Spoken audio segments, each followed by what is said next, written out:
슬개골 탈구가 우리나라에 많은 이유는 바로 무분별한 번식과 그로 인한 유전적 이유입니다. 참 슬픈 소리인데요. 이기적인 인간의 욕심 때문에 아무 잘못 없는 강아지들이 태어날 때부터 슬개골 탈구라는 아픔을 안고 살아가야 한다는 사실입니다. 듣기만 해도 너무 가슴이 아픕니다. 더 안타까운 건요, 한번 탈구가 진행이 되면 뚜렷하게 좋아질 방법이 없어요. 결국 예방으로 시기를 늦추다가 수술하는 것 말고는 답이 없다는 겁니다. 수술비도 한쪽에 100에서 150만 원 또는 그 이상이죠. 부담스럽다면 부담스러울 수 있는 가격입니다. 수술 전에는 5분만 걸어도 안아달라고 보채던 아이가 수술 후에는 오히려 산책을 오래 즐기고 냄새를 맡는 데 집중하는 걸 보니까 그동안 티는 안 냈지만 정말 힘들었겠구나 하고 미안한 마음이 밀려오게 됩니다. 더 무서운 거는요, 겉으로 괜찮아 보인다고 해도 절대 안심할 수 없다는 거예요. 3기, 4기 아이들은 아픔에 적응을 해서 안 아픈 척 할 뿐이지 실제로는 걸음을 내디딜 때마다 고통이 따른다고 하거든요. 그래서 정기적인 검진도 빼놓을 수 없이 중요합니다. 조금 더 자세하게 왜 우리나라에서 슬개골 탈구가 이렇게 많은지에 대해 그 이유를 하나씩 풀어드리겠습니다. 가장 근본적인 이유는요, 바로 유전입니다.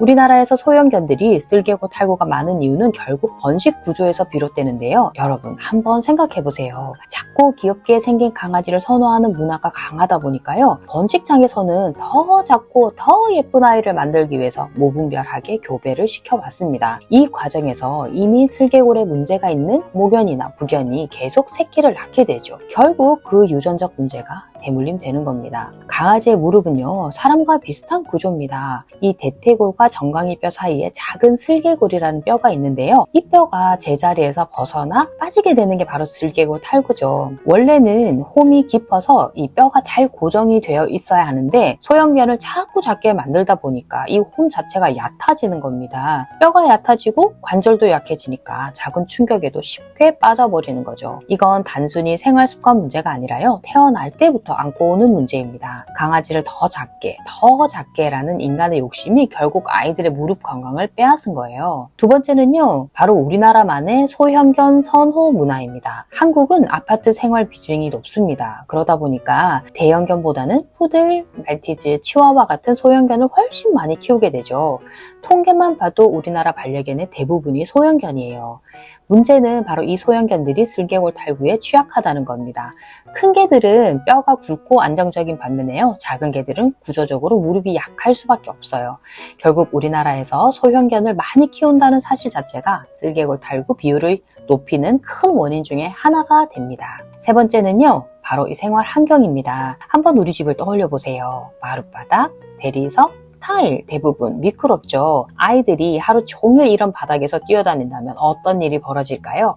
무릎에 엄청난 부담이 쌓입니다. 또 하나는 소파나 침대에서 점프하는 습관인데요. 우리에게는 별것 아닌 것 같지만 작고 가벼운 강아지들에게는 무릎에 직접적인 충격이 가는 행동이에요. 게다가 간식을 조금만 더 먹여도 금방 살이 찌는 소형견들. 체중이 늘면요, 그 작은 무릎이 감당해야 할 하중은 훨씬 커집니다. 결국 약한 무릎, 미끄러운 바닥, 점프 습관, 체중 증가, 이 네 가지가 합쳐져서 탈구를 더 빨리 불러오는 거죠. 여기서 보호자들이 꼭 알아야 할 현실이 있습니다. 소형견을 키운다는 건 슬개골 수술까지 염두에 두고 가셔야 한다는 건데요. 물론 모든 아이가 다 수술하는 것은 아닙니다. 1기, 2기 정도에서는요, 관리만 잘해도 평생 큰 문제 없이 사는 아이들도 있어요. 하지만 3기, 4기까지 진행이 되면 얘기가 달라집니다. 아파하지 않는 것처럼 보여도 안쪽에서는 관절이 계속 망가지고 있어요. 그래서 수의사 선생님들은 이 시기에는 수술을 하자라고 권장한다고 말합니다. 그럼 너무 비관적으로만 생각해야 할까요? 아니에요. 희망도 있습니다. 슬개골 탈구는요, 관리하기 나름입니다. 어떤 보호자는 아이가 2기 진단을 받았는데 매트를 바로 집안 곳곳에 딱 깔아주고 계단 대신 슬라이드를 사용하게 하고 관절 영양제를 꾸준히 챙겨줬다고 해요. 그리고 1년에 한 번씩 정기 검진을 받았다고 하는데요. 그 결과 5년 정도 지나도 상태가 거의 악화되지 않았다고 합니다. 이처럼 생활 속 관리만으로도요, 진행 속도를 충분히 늦출 수 있다는 거예요. 제가 추천드리는 관리 포인트 3가지는요, 집안 바닥에는 반드시 미끄럼 방지 매트를 깔아주세요. 두 번째는요, 살이 찌지 않게 특별히 관리를 해주시고요. 세 번째는 정기검진으로 조기에 발견해서 조기에 관리를 하셔야 된다는 겁니다. 이 세 가지만 잘 지켜도요, 아이의 무릎은 훨씬 오래 건강할 수 있습니다. 그래서요, 소형견을 키운다는 건 단순히 작은 강아지를 키우는 게 아니고요, 그 작은 무릎을 평생 지켜주고 관리해야 하는 책임까지 함께 키우는 겁니다. 오늘 이야기가 도움이 되셨다면 구독과 좋아요 부탁드리고요. 오늘도 아이와 함께 건강하고 따뜻한 하루 보내시길 바랍니다. 감사합니다.